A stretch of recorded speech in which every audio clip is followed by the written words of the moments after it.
A igreja primitiva, a igreja cristiana, ela passou cerca de 300 anos sendo perseguida. E de todas as maneiras que você imagina, como nós outros hablamos, eles eram echados para os leones, eram prendidos a fogo, eles sofreram demasiadas perseguições de diversas maneiras. Se poniam fogo nos templos com eles adentro, se queimavam as escrituras, quitava todas as propriedades de eles. Nós outros hablamos que o último imperador, ele foi um imperador muito duro, muito malo, que quis exterminar com o cristianismo a causa de todos os problemas que o cristianismo provocava. Você tem que entender que o cristianismo é uma religião monoteísta. Significa que crê em um solo Deus.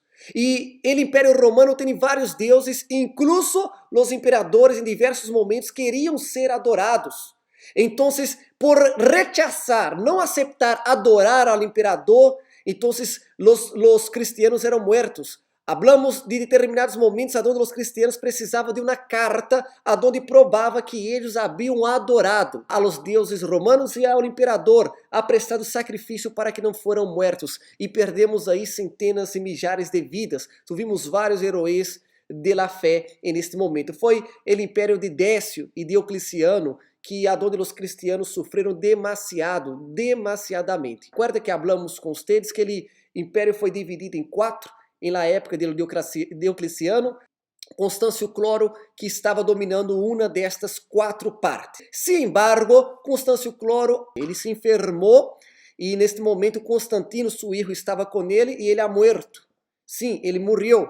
E vários ali elegiram Constantino como imperador desta parte. Pero entrou em conflito porque queriam eleger a outro imperador. E aí começamos um problema político em todas estas áreas aí, que perdurou mais ou menos 20 anos.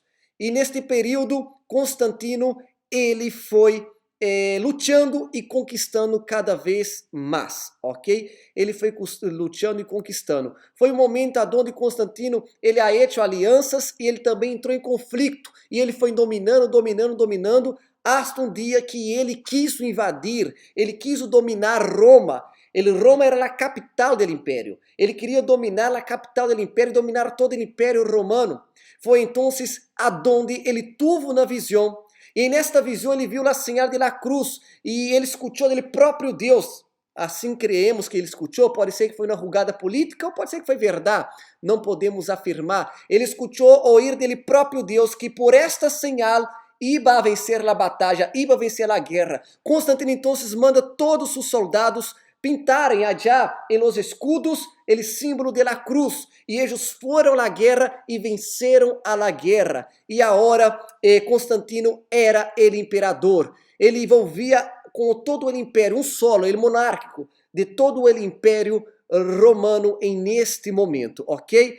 E neste momento que ele tomou todo o império romano, tudo o que era o império romano agora estava nas mãos de Constantino. Tuvimos várias consequências para o cristianismo, porque nosso enfoque aqui agora é falar do cristianismo. E sim, tuvimos várias consequências e é esta que nós outros vamos anombrar para vocês neste momento, ok? Então, Constantino agora ele é o imperador, ele tem agora um laço com a igreja, uma intimidade com a igreja, ele considera-se que ele teve o chamado de Deus. Muitos consideram que ele foi chamado por Deus porque o cristianismo estava sofrendo muito, os cristianos sendo mortos por todos os lados, e parece que Deus agora salva os cristianos, dando esta visão a Constantino. O primeiro benefício que houve com Constantino ele poder foi a igreja livre, de perseguida, agora a igreja está livre. Está livre para volver a professar sua fé, está livre para volver a evangelizar, a crescer, para ter seus livros, sua literatura. Então, aí temos o que é a igreja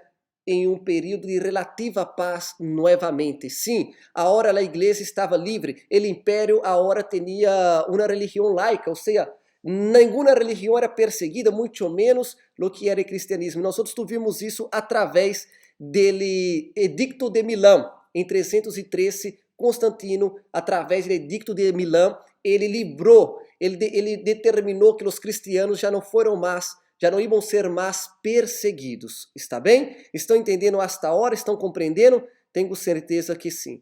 Pero tivemos consequências. Este governo de Constantino ha traído bastantes consequências e é isso que eu quero que você ponga bastante atenção. Não sabemos se foi uma revelação mesmo de Deus ou se foi por jogada política. Pastor, pero por que por jogada política? Que interesse teria Constantino em quizás trair o cristianismo para si? Não foi o edicto de Milão traindo paz aos cristianos ou o imperador tendo suas alianças com o cristianismo que a hecho o cristianismo crescer. Não, não, não, não, não, não.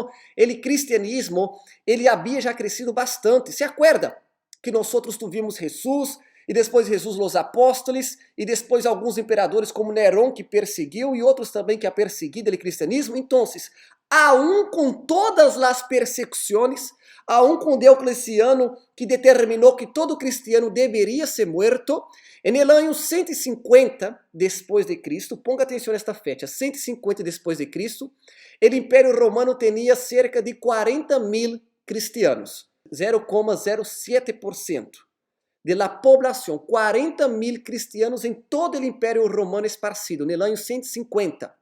Aún com todas as perseguições, com os assassinatos, com as igrejas queimadas, o cristianismo crescia muito mais. Quanto mais perseguiam os cristianos, mais eles cresciam. Eles perseguiam os cristianos e eles cresciam. E depois do ano 300, ou seja, 150 anos depois, aún com tantas perseguições, o cristianismo seguia crescendo e agora éramos mais de 6 milhões de cristianos. Isso era mais de 10% da população inteira do Império Romano. Não era a grande maioria, pero já era um número muito grande. Era um número de chamar a atenção. Era como se acá em Peru tivéssemos mais de 3 milhões de pessoas convertidas à Igreja Universal. Imagina o que ia passar. De verdade, ia chamar a atenção. Então, como Constantino observou que o cristianismo estava em ascenso, estava crescendo, pode ser que por uma jogada política estratégica ele quis aliar-se aos cristianos para então vencer a guerra. Pode ser, como também pode ser verdade que ele teve esta revelação de Deus e ele venceu a guerra em nome de esta revelação, pintando a cruz em los escudos. Ok? Agora, nós temos que acordar-nos com algo muito interessante. Muito interessante. Constantino, ele era filho de imperador. Ele era o filho de imperador, ok? E como filho de imperador, Constantino, ele foi educado para governar. Ele foi educado para ser servido. Gente, e o cristianismo não é para você ser servido. O cristianismo é para você servir. Imagine-te agora, um imperador que foi educado toda a vida, teve uma cultura, uma aprendizagem, uma ensinança para ser servido, para ser sua vontade, e agora ele será servo de todos, porque no reino de Deus, quanto mais eu tenho poder, mais eu tenho que servir, quanto mais eu tenho autoridade, mais tenho que servir. Então Constantino deveria ser um servo de Deus, um servo da população, mas ele não foi educado para isso. Ele teve um choque aí, um conflito na cultura, e obviamente ele não aceitou muito facilmente esta ideia de servir. Então ele começou a influenciar o cristianismo. Ele começou a estabelecer regras, doutrinas. Ele começou a criar uma série de coisas para influenciar o cristianismo. Incluso a hierarquia da igreja, ele queria agora se meter. Constantino agora queria meio que criar regras, queria controlar o cristianismo, porque ele foi criado para isso, ele foi criado para governar. Gente, quem foi criado para governar, aceitar ser servo é algo muito difícil. É o mesmo que passa com nós outros, como nós outros nos convertemos. Nós outros, desde niños, somos ensinados a ser nossa vontade. Nós outros somos ensinados a cumprir nossos sonhos, verdade? Você desde niño, desde adolescente, foi posto dentro sujo, cumpra tus sonhos, tus objetivos. E quando você se converte, agora você aprende que tem que ser servo de Cristo. É algo difícil de lidiar. Imagina um homem que foi criado para ser governador, dominar tudo, ter muito poder e poner-se agora como servo. Então, houve este conflito. Ele começou a se meter na igreja, querer cambiar regras, doutrinas, maneiras de servir. Incluso, Constantino, ele se nombrou, ele se autoproclamou obispo de obispos. Teníamos vários obispos por todos os lados, não que estavam dirigindo as igrejas por todos os lados, e ele se autoproclamou obispo de obispos. Imagina a prepotência. Eu quero que você imagine agora. O cristianismo já não é mais perseguido como você vê nesta imagem que foi perseguido. O cristianismo é livre, ok? E com ele tempo, Constantino, segundo o historiador da igreja cristiana, um dos maiores historiadores, quando você hablar da história cristiana, você vai escutar falar dele, que é Eusébio de Cesareia, ele que escreveu boa parte da história da igreja cristiana, foi um obispo também. Ele declara que Constantino, además do Edicto de Milão, ele foi criando outras leis, outros decretos para beneficiar o cristianismo. E obviamente, o cristianismo não era a maior quantidade de população no império. Como hablamos, era cerca de 10%, pouco mais de 10%. Então, quando você começa a beneficiar o cristianismo, obviamente você vai ter conflitos, não é verdade?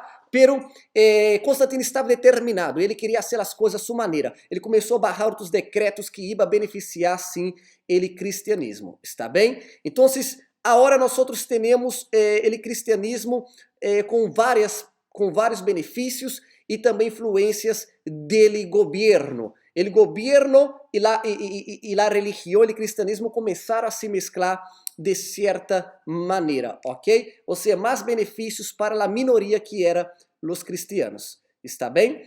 Então, muitos creiam sim, os cristianos nesta época, uma boa parte de eles creiam que Deus, ele próprio Deus havia levantado a Constantino para dar paz à igreja e por que não fortalecer a igreja? Outros tanto não aceitavam esta ideia de que Constantino, dentro do cristianismo, havia aquele grupo que apoiava e havia aquele grupo que não apoiava. Então, nós temos aí muitos adorando o imperador, muitos cristianos reconhecendo o imperador como enviado de Deus, como aquele que foi chamado. Ou seja, Constantino, de certa maneira, aí neste momento, ele foi considerado um homem de Deus, um homem divino, pero ao mesmo tempo que ele foi considerado por um grupo, por outro, ele não foi bem aceitado, ok? Então, temos agora a teologia ajudando, beneficiando o império, o governo, beneficiando o Estado.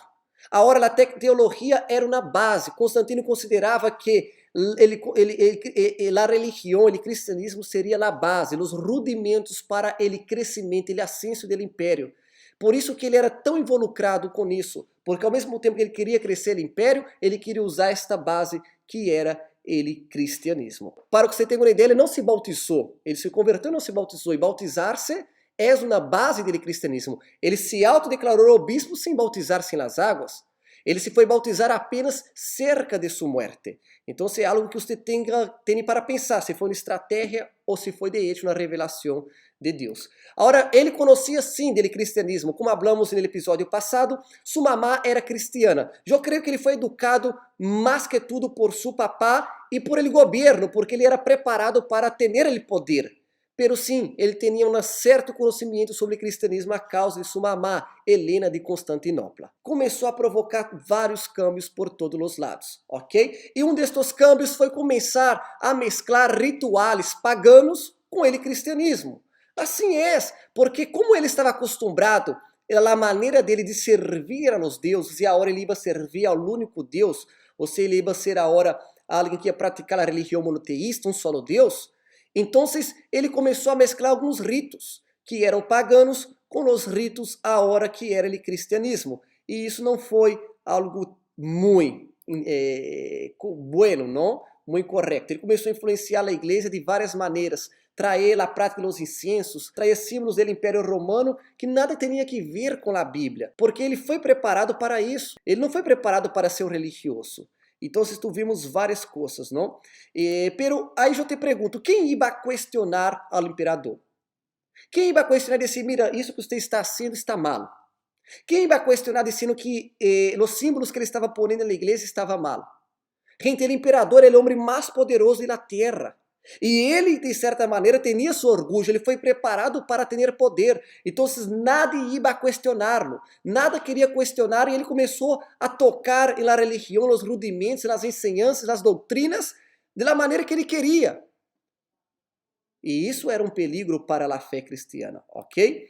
Ele se involucrou em diversas coisas, incluso em las construções de los novos templos. Porque imagina se você agora, o imperador começou a buscar a Deus, a servir o cristianismo. Pero os cristianos se acuerdan que estavam sendo perseguidos? E como estavam sendo perseguidos os cristianos? Eles se reuniam em templos pequenos, ou então nas casas, incluso em catatumbas, em cuevas. Eles estavam se reunindo às escondidas. Pero agora o imperador hace parte do cristianismo. O imperador não pode se reunir em qualquer templo. Então ele começou a se involucrar em las construções de templos, templos grandes, enormes, templos luxuosos. E incluso foi neste momento que começou a construção de la Basílica de São Pedro. Sim, la Basílica de São Pedro, que é a mais famosa, pero não é a mesma Basílica de São Pedro que temos allá em Roma, ok? Esta aqui é a primeira versão. Depois, aquela que está allá foi reformada allá em la Reforma, no ano 1500. Depois vamos comentar de ella. Pero ele começou a construir. E a maneira que ele usava para construir era modelo romano. Ele usava a construção romana, ele tinha base romana. E aí temos essas fotos que você pode identificar melhor, não? Assim eram os templos e os patrones romanos que ele começou a construir. Outra decisão que Constantino tomou, además da construção dos templos, foi cambiar a capital, agora de Roma para Constantinopla. Ele era estrategista e ele sabia, Roma não está no centro do império, eu preciso controlar todo o império. Então ele cambiou. E además também, ele já estava molesto com Roma, ele queria construir tudo novo, ele queria ser algo muito melhor e era muito mais estratégico esse lugar, que hoje é Istambul, não? Istambul em Turquia, e ele colocou em nome da cidade de Constantinopla, sim, seu próprio nome. Você observa aí o orgulho. Os imperadores lhe gostava esta glória. Então ele ha puesto o nome de ele em la cidade. Você já imagina o nível de quem queria glória para si. Então temos aí a capital de Roma, agora passa para Constantinopla, ok? Constantinopla. Ele era um estrategista, ele sabia lidiar com todo tipo de negociação, ele sabia controlar bem toda a situação de Roma e também de agora Constantinopla. Ele sabia lidiar com os juegos políticos. Ele não era qualquer pessoa. Ele era, sim, bem estrategista. Está bem? A capital agora estava em Constantinopla, hoje conhecida como Istambul. Não te vou mostrar uma foto de hoje Istambul em Turquia para que você veja Istambul. Hoje é assim, bem bonita, é algo bem chévere, é magnífico Istambul, mas foi aí onde Constantino colocou ele centro do império, ok? É uma cidade de verdade muito magnífica, a ponto de que quando o Império Romano caiu, e o império que havia vindo depois, os otomanos, eles estavam focados em controlar, em dominar o que era essa cidade de Istambul, ok? Outra coisa mais que Constantino queria se meter foi em los cultos, de verdade. Ele cambiou muitas coisas em los cultos. Ele queria cambiar a maneira de cultuar a Deus. E se mesclou aí o que era as essências, se mesclou o que era os inciensos, os símbolos paganos. Ou seja, ele era imperador e não podia servir a Deus em qualquer igreja de qualquer maneira. Ele tinha que recebê-lo, imagínate. Porque o cristianismo era protagonizado por los pobres. Tinha normalmente mais pobres. E agora, como é que o imperador, ele mais poderoso, ele mais rico, ia a frequentar os mesmos lugares da mesma maneira que os pobres? Então, tudo foi cambiado. A maneira dos cultos, tudo tinha que ser adequado à hora para receber o grande imperador. E outra coisa que você tem que entender também, obviamente, é que juntamente com ele, a elite romana também ia se envolver cristianos. Observa, o imperador é cristiano, se envolveu cristiano, se converteu ao cristianismo. Toda a elite, que são chupamédias, toda a elite que quer estar cerca do imperador, ia também decidir que se converter em cristianos. É como se abrira a porta que Jesus disse que seria estreita para entrar no reino de Deus, agora se abriu. E simplesmente por status, simplesmente por seguir ao imperador, simplesmente para obedecer ao imperador, agora eles diziam também que eram cristianos, queriam também assistir aos cultos. Então, em vários lugares, as igrejas, os templos teriam que ser agora remodelados, adaptados para receber os ricos, as élites, receber os grandes poderosos, receber os influentes, os governantes. Então, ele cristianismo meio que agora queda mais hecho para pituquitos, não pode dizer assim? Ou seja, queda um cristianismo diferente, mesclado, um cristianismo de vanidades. Sim, foi isso que aconteceu quando a elite começou a frequentar o cristianismo, não? Houve várias mesclas de doutrinas, várias mesclas de coisas, pero não pense que foi assim nomás. Os padres das igrejas, quando abro padre, não digo os curas, não, eu digo aqueles líderes, obispos das igrejas, lutaram muito, estiveram aí cerca de Constantino tentando controlar-lhe, tentando instruir-lhe, tentando dizer, mira, não é por este caminho, é por este. Por mais que era difícil você contradizer a um imperador, pode ter certeza que haviam cristianos sinceros que estavam tentando influenciar todo ele tempo. A igreja que antes era protagonizada, que tinha mais os pobres, que buscava ajuda, que buscava socorro, que buscava em Deus na salida para seus problemas, na salvação de sua alma, agora a igreja deixa de ser apenas para os pobres e também passa a ser para os ricos, ok? Ele governa agora tem o cristianismo não como a religião oficial, mas como uma das principais religiões, incluso a religião do imperador. Então, tudo tem que ser adaptado, ok?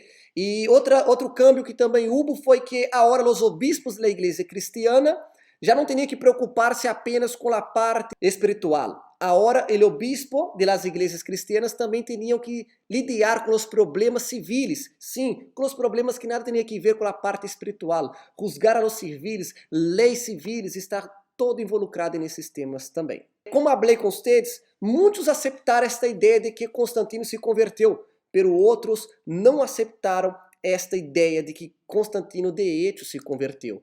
E um grupo de eles tomaram a decisão e falaram, mira, o cristianismo perdeu o sentido. O cristianismo agora com a elite, com Constantino, perdeu o sentido. E decidiram abandonar o império.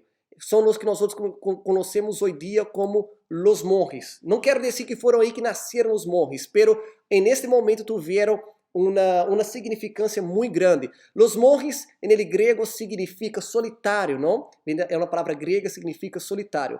Eles começaram a sair do império, porque não consideravam, diziam que como que vamos a seguir neste império? Como vamos seguir com o cristianismo? Os monges eram aqueles que queriam seguir a fé cristiana de uma maneira mais espiritual. Eles não aceitavam uma vida cristiana floja, tinha que ser de oração, de santidade, uma vida que dedicada de hecho a Deus. Por isso que não se davam bem mais com a elite que estava dominando o cristianismo. E começaram a abandonar o império e aí para os desertos, não? Eles reprovavam uma vida cristiana floja no que estava acontecendo neste momento, está bem? Então, eles creiam basicamente que o cristianismo estava se corrompendo. Ou seja, a elite, o governo corrompeu o cristianismo que eles conheciam, aquele cristianismo raiz, aquele cristianismo da igreja primitiva estava corrompida, não? E milhares de eles, milhares e milhares de monges foram para os desertos. E quando hablo milhares, são milhares mesmos, em grupos, iban salindo. E daí nós outros temos o que é o cristianismo sendo predicado, ensinado, cuidado já no deserto, não? E aí começou a nascer também os monastérios. Aí começou a criar os monastérios cristianos. E o império, o imperador Constantino não quedou muito bravo com isso e não se preocupava. Eles querem viver no deserto, em espiritualidade, lejos de todos, déjalos. E derrou, incluso tinha uma boa relação com muitos governantes, não? Os monastérios tinham esta boa relação. Então, os cristianos que consideravam que queriam viver uma vida mais de santidade, mais dedicada ao cristianismo, eles normalmente iam para os desertos. Eles saíam do império e iam para o deserto buscar viver. Só que aí entra um grande problema também. Eles acabaram criando um orgulho pensando que nós outros somos aqueles que vivemos o cristianismo puro, nós outros somos aqueles que vivimos o cristianismo da maneira correta, que também não é o que é o correto. Você não pode assumir este orgulho, você não pode assumir esta posição. Então nasceu este orgulho nos monges, essa superioridade, essa sensação de superioridade, é algo que nunca pode ter. Nós outros não podemos ter esta sensação de ser superiores a nadie. Quanto mais nós outros somos espirituais, menos a los demás temos que nos poner, mais servos temos que nos poner. Infelizmente, os monges criaram um certo orgulho e não foi também a atitude mais correta, está bem? Pero não foram só os monges, também havia outros grupos que não estavam de acordo com Constantino e com o Império Romano, com a religião, com o cristianismo. E estes grupos, diferente dos monges, não huyeron para os desertos. Estes grupos decidiram combater lo que era o cristianismo agora, o novo cristianismo, o cristianismo do império. Eles queriam discutir a relação do cristianismo. Eles queriam desenvolver as doutrinas que eles creiam que era a melhor, ok? Eles diziam que estava equivocado o império em cambiar, em criar esta doutrina e começar a lutar para isso, ok? Um destes grupos tem um líder chamado Donatus Magnus, e temos o que é ele donatismo, não? E eles estavam indignados porque o império agora, os cristianos, a igreja cristiana perdeu sua essência e não se preocupava mais com os pobres. Estavam preocupados com as elites, estavam preocupados com as riquezas, estavam preocupados agora com os luxos e se olvidavam da base do cristianismo, que também é cuidar do próximo, cuidar dos pobres. E os donatos, eles começaram a tentar acabar com isso. Pelos donatos, eles simplesmente não queriam apenas lutar com isso de palavras, de argumentos, de doutrinas. Não, eles tomaram a iniciativa de lutar contra isso com a força. Se acorda de los celotes? Assim como os celotes também eles queriam lutar com a força para retomar o cristianismo de maneira correta. Aí você observa dois grupos completamente equivocados. Eram grupos que queriam o cristianismo puro, de raiz, pero com atitudes equivocadas. Os monges, com sua superioridade espiritual, assim se poniam como superiores, e os donatistas querendo poner através da força, que são ensinanças que Jesus nunca ensinou. Ou seja, temos o império corrompendo a igreja, temos os monges agora se sentindo superiores, e temos os donatistas querendo lutar, guerra, matar. Incluso os donatistas, eles estavam tão indignados com tudo isso, que se involucraram com grupos que eram contra a política. Grupos que não tinham um interesse apenas teológico, um interesse apenas religioso, espiritual. Grupos que eram contra o império. Grupos terroristas, guerrilheiros. Então, mesclaram a este ponto e começaram a provocar rebeliões, começaram a provocar guerra contra o império, não? O que nós chamamos de los donatistas. Completamente equivocado. Este nunca será o caminho. A violência nunca será o caminho. Jesus nunca ensinou e nunca predicou isso. Eles dominaram praticamente o norte de África e tomaram bastantes lugares. Toda esta parte aí foi onde eles tomaram os donatistas, está bem? Pero o Império Romano conseguiu conter de certa maneira. Eles usavam da violência, do terrorismo, pero não avançaram muito. E, usavam tudo isso falando que era em nome de Deus. Pelo amor de Deus, isso não se hace. Ok? Era uma mescla de ideologia com política, era uma mescla de terrorismo com a guerrilha, ou seja, nada que ver com as coisas. O cristianismo não se pode mesclar, o cristianismo tem que ser puro, está bem?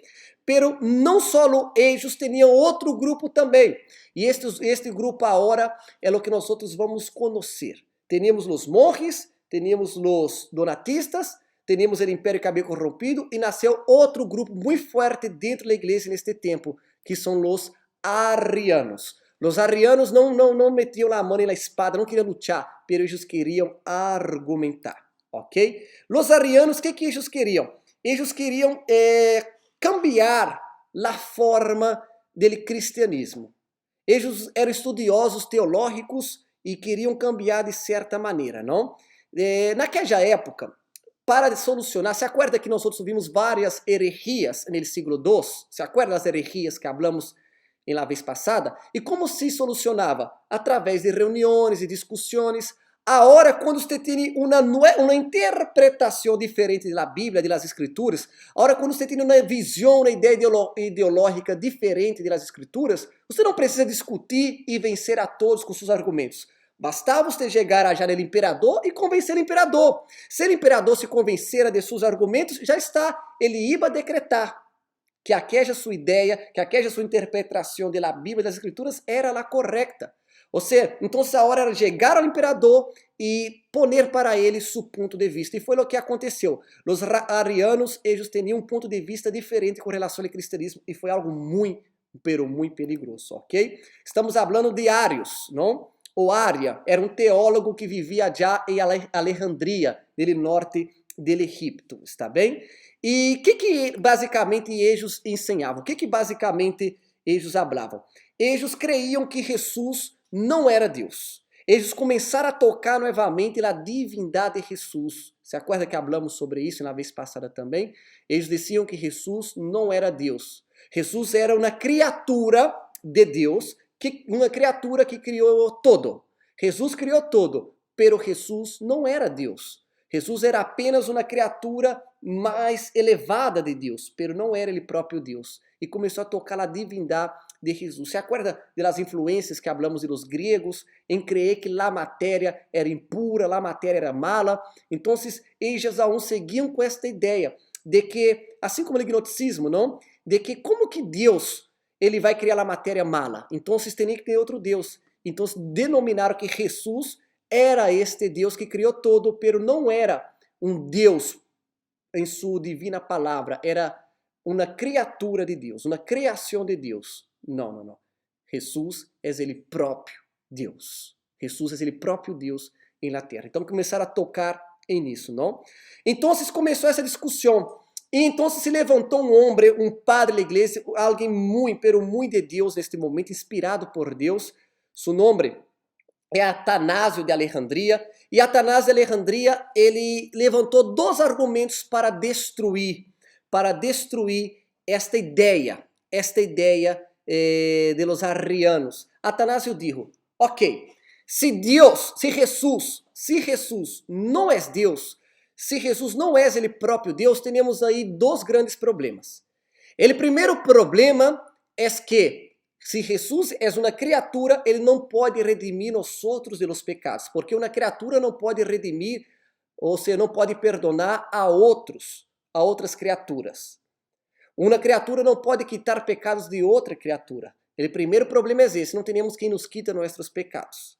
O segundo problema é, se Jesus não é Deus e é uma criatura mais de Deus, então a igreja lo adora. Então a igreja está cometendo o pecado de idolatria, porque está idolatrando uma criatura e não ele próprio Deus. Com esses dois argumentos, Atanásio de Alejandria, inspirado por Deus, ele levantou na discussão contra os arianos.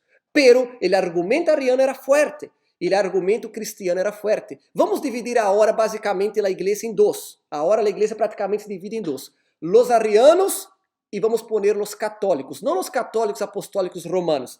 Católicos, como mencionamos, em la plenitude da palavra, a igreja única, universal. Temos os arianos e temos os católicos. E o império praticamente estava dividido em dois. E esta controvérsia, este grande problema, não era bueno para o império. Porque se você divide o império desta maneira, você debilita o império. A divisão nunca foi boa para o império. Então Constantino ele teve que tomar uma decisão, porque se ele permitira que seguira desta maneira, ia debilitar aún mais o império, e o império podia perder quizás o domínio. Foi aonde Constantino hizo o primeiro congresso mundial de los creyentes para decidir esta situação de los arianos. Claro, tinha outras discussões também, pero principalmente este congresso era para discutir quem estava correto, los arianos ou então los católicos neste momento, não? E é onde nós temos no ano 325 o Concílio de Nicéia. Esse concílio marca a história da igreja, porque teremos neste momento a igreja dividida em dois, arianos e católicos. Quem estava certo? Quem estava correto? Quem ia vencer? A quem o imperador ia apoiar? Quem ia ser excluído? Quem ia acontecer com a igreja a partir de aí? Será que a igreja ia debilitar-se? Será que a igreja ia volver a ser perseguida? Os arianos iam conseguir destruir a divindade de Jesus? Ou os católicos com seus argumentos iam vencer os arianos? Tudo isso aconteceu no Concílio de Nicéia, onde também nós tivemos o segundo credo. Pero tudo isso você vai saber na próxima semana. O que aconteceu no Concílio de Nicéia? Quais foram as consequências? Qual foi o fim de Constantino? E o que aconteceu com a igreja depois deste momento?